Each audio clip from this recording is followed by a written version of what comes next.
everyone, it's Jack here, and today we're going to look at some defenses against attack with a knife. We live in London, England. We've recently had a lot of knife crime, so let's have a look what we can do if somebody threatens us or attacks us with a knife.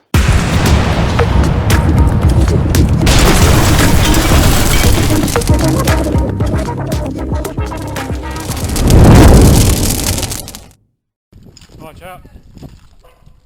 Put it down now. Put down the knife. Put it down! Spray! Put it down!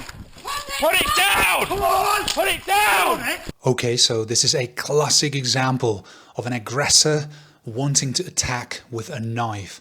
We wanted to show you this CCTV footage so that you guys could visualize what type of attack we're actually talking about. You can notice that the man is holding a knife in his left hand in a way that he will probably, if he wants to attack, he will probably lift his arm and he will attack downwards as if like with an axe or with an ice pick. Put it down! Put it down!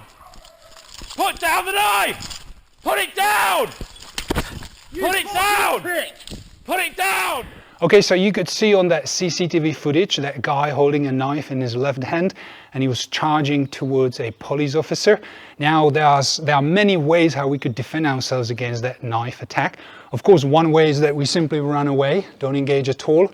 But if there's no time for that, we can keep the attacker away with our legs. Legs are very good defensive weapons because they are very long, and we keep our vulnerable part of our body, which means the top, the torso and head, away from the attacker. So how do we execute this kick? We've got a technical term for it. We call it push kick or defensive kick. Push kick simply because I'm pushing the person in front of me away from me. We've got another type of kick, which is a regular straight kick, and that's just kind of a snappy kick into the groin area. I don't really want to be snapping kicking because if person's got a knife, I want to keep them away from me. I want to create a distance and maybe you run away. So therefore push kick or defensive kick. How do I do it? I want to be kicking with the full foot so that the impact on the body is preferably the best, the largest area. I want to be kicking somewhere in the middle of the body. I don't want to kick in the groin because if the person's got a knife, they can go forward and they can harm me with their knife. I don't want to kick too much to the side because the person can simply just turn like this and then continuing advancing. I want to be targeting the middle of the body, and as I said, with my full foot. Now I want to keep my hands in front of me. We call it keeping hands in the guard in case that the person decides to quickly slash me with a knife or hit me with a punch. So the hands are always in front of me. And when I'm charging that leg forward, I want to help myself with my hips. So notice that I am not just lifting my leg and pushing forward. I'm actually pivoting slightly on the base leg in order to open my hips nicely so that I can whip my hip forward, which gives me that great momentum and reach with my foot. So it's not just this, it's actually opening, pivoting on the base leg, opening my hips, moving one of my hips forward and pushing. Okay, so turning, pivoting on the foot, opening hips and pushing forward. And if I want to achieve that full strength, if I want to put that full power into that push, I want to be slightly leaning forward as well. This is called offensive push kick. We also have a defensive push kick, which is slightly different. I'll get to that in a minute. So once again, I want to go forward with full power, full aggression, opening the hips slightly, moving forward. This push kick can be practiced with a partner again.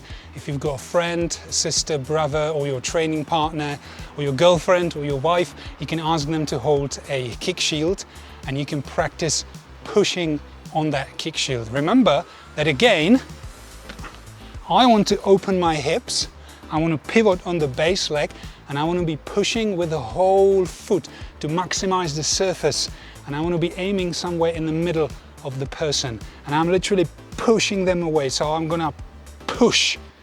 That's the idea of a push or defensive kick. It's not the snappy regular front kick when I am just damaging the person, maybe a knee or a groin, but I'm not actually stopping the person going forward. The person's got a knife, I want to push them away, I want to defend myself against the knife.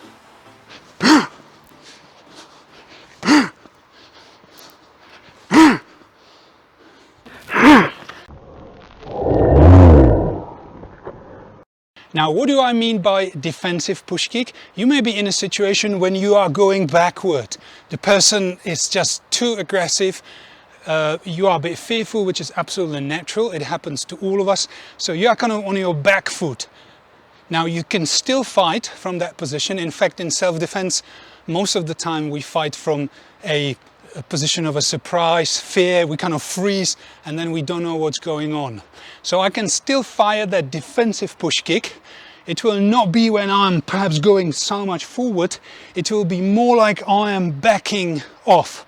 I'm kind of falling, but I can still kick. And the principle is the same. I want to be slightly pivoting on my base foot. I want to be opening the hips so that I can reach as far as possible. So it looks something like this. You see, I'm going backwards because I'm pushed by the situation, I'm pushed by the attacker, but I'm still kicking, I'm not giving up. I continue the fight. So this was a defensive push kick, or a stomp kick as we call it. And once again, it's used when attacker is coming with a weapon. Could be a knife, but could be a bottle, a brick, and you want to get rid of them with your longest weapons, which are your legs. Once again, you want to create a distance between the attacker and you by extending that leg and pushing them away. So hope you enjoyed it. If you consider this video helpful, give us thumbs up, subscribe, click the notification button, and I'll see you in the next video.